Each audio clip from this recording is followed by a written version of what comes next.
سارے کافر اکٹھے ہو کے آگے تھے، حضور کے گھر کا گھیرا ڈال لیا تھا کہ آج چھوڑیں گے نہیں، لیکن حضور ان کے سروں میں خاک ڈالتے گزر گئے۔ حفاظت اللہ نے اپنے محبوب کی ہے۔ بلکہ حضرت علی المرتضیٰ کو بستر پہ لٹایا، علی میرے بستر پہ سو جاؤ، امانتیں دے کے تم بھی صبح آ جانا۔ حضرت علی بھی سو گئے، حضور کی حفاظت تو ہے ہی ہے، حضرت علی بھی سو گئے۔ جب صبح اٹھے تو انہوں نے دیکھا یہ تو علی المرتضیٰ ہے۔ اللہ اکبر، بڑے پریشان ہوئے کہ حضور کدھر گئے۔ اچھا، کسی نے حضرت علی سے پوچھا کہ تمہیں کیسے نیند آ گئی؟ ننگی تلواریں لیے وہ گھر کے ارد گرد تھے اور آپ چادر اوڑے سوئے تھے حضور کے مغالطے میں، وہ آپ کو بھی تو نقصان پہنچا سکتے تھے۔ تو حضرت علی نے کہا، حضور نے کہا تھا علی میرے بستر پہ سو جاؤ، صبح اٹھنا، امانتیں دینا اور مدینے آ جانا۔ مجھے یقین تھا سوؤں گا بھی، صبح اٹھوں گا بھی، امانتیں بھی دوں گا، مدینے بھی پہنچوں گا، اس لیے کہ حضور نے فرمایا ہے۔ جب حضور نے فرما دیا ہے تو پھر ہو کے رہے گا۔ جب حضور ہجرت کرتے ہوئے جا رہے تھے نا، 100 سرخ اونٹ حضور کی گرفتاری کے لیے نام رکھا ہوا تھا۔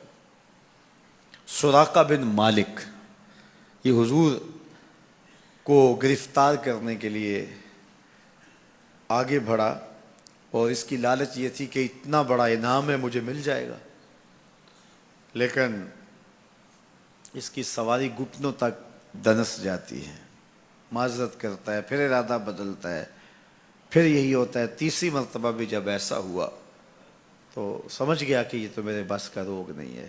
اب اسے پریشانی ہوئی کہ جو آج اس حالت کے اندر بھی اللہ کی اتنی تائید کے سائے تلے ہیں، تو کل جب یہ دوبارہ پلٹیں گے اور مکہ ان کے قبضے میں ہوگا تو پھر میرے ساتھ نہ جانے کیا سلوک ہوگا۔ تو کہا کہ حضور مجھے امان لکھ دیجئے۔ تو حضور نے کیا فرمایا، سراقہ تو مجھے گرفتار کرنا چاہ رہا ہے، میں تیرے ہاتھ میں کسریٰ کے کنگن دیکھ رہا، میں تیرے ہاتھ میں کسریٰ کے، اس وقت کی سپر طاقت تھی کسریٰ، تو فرمایا میں تیرے ہاتھوں میں کسریٰ کے کنگن دیکھ رہا۔ تو حضور سے انہوں نے باقاعدہ امان لکھوا لی۔ اللہ اکبر۔ حضرت عمر کا زمانہ ہے، ایک جنگ میں حضرت سراقہ بن مالک بھی تھے، تو کافر قلعہ بند ہو گئے، اور یہ جب ان کے اوپر حملہ آور ہوتے ہیں تو وہ اندر سے پتھر پھینکتے ہیں، فصیل عبور نہیں کی جاتی۔ تو سراقہ بن مالک کہنے لگے کہ مجھے آپ منجنیق میں ڈال کر کے ان کے قلعے کے اندر پھینک دو اور میں اندر سے جا کے دروازہ کھول دوں گا، تو پھر تم آ جانا۔ تو لوگوں نے کہا سراقہ کیا بول رہے ہو؟ وہ بڑی غلیل کی طرح منجنیق ہوتی ہے، کہا اس میں ڈال کے تجھے پھینکیں گے، جب تو گرے گا تیری ہڈیاں باقی نہیں بچیں گی، پھر وہ تلواریں لیے کھڑے ہیں تجھے زندہ چھوڑیں گے۔ تو حضرت سراقہ نے کہا مجھے کچھ نہیں ہوگا، اس لیے کہ حضور نے کہا تھا تیرے ہاتھوں میں کسریٰ کے کنگن دیکھ رہا ہوں، ابھی تک کنگن نہیں آئے، جب تک کنگن نہیں آتے موت آ ہی نہیں سکتی ہے۔ یہ یقین تھا ان کا، یہ اذعان تھا ان کا۔ تو حضور کی حفاظت اللہ نے اپنے ذمہ کرم پہ لی ہے۔ سوال یہ ہے کہ باقی بھی اللہ کے سچے نبی ہیں، ان کی حفاظت اللہ نے اپنے ذمہ کرم پہ کیوں نہیں لی، اور حضور کی حفاظت اپنے ذمہ کرم پہ کیوں لی؟ باقی بھی کتابیں اللہ کی سچی منزل من اللہ کتابیں ہیں، ان میں تحریف راپ آ گئی، لیکن قرآن مجید کی حفاظت اللہ نے اپنے ذمہ کرم پہ لی۔ کیوں؟ تو اس کا جواب یہ ہے کہ اگر کوئی نبی شہید ہو جاتا ہے تو نیا نبی آنے والا ہے، اس کی جگہ کو پر کر دے گا۔